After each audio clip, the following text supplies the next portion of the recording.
the facts on the ground in Santo Domingo, you could no longer argue that blacks were innately inferior, or by virtue of being slaves, proven to be less than men. Because here, for the first time, you had a successful slave rebellion, something exceedingly rare in history.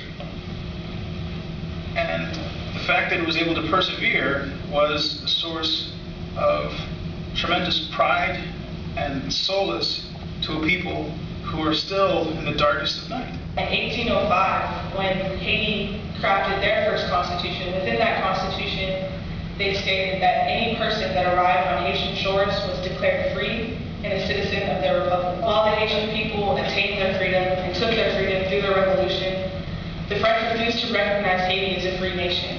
They declared them a legal state, a pariah state. And the United States joined them in solidarity in this effort, as did the British, who were at the time negotiating with the French to see who would get to attain Haiti. Haiti was ostracized for their freedom and denied access to world trade, finance, and institutional development. Black democracy was strangled at its very birth.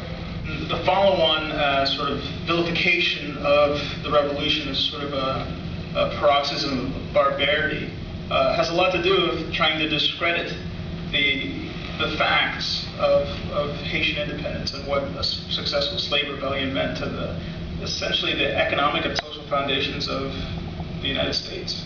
The United States was built by slaves. And the idea of a slave rebellion is probably as scary to them as, in a more real sense, and not to be too flippant about it, but this sort of, think of science fiction and robots overthrowing the human race, right? The very tools that you use to run your society rise up and turn on their masters. Perish the thought. Horrible.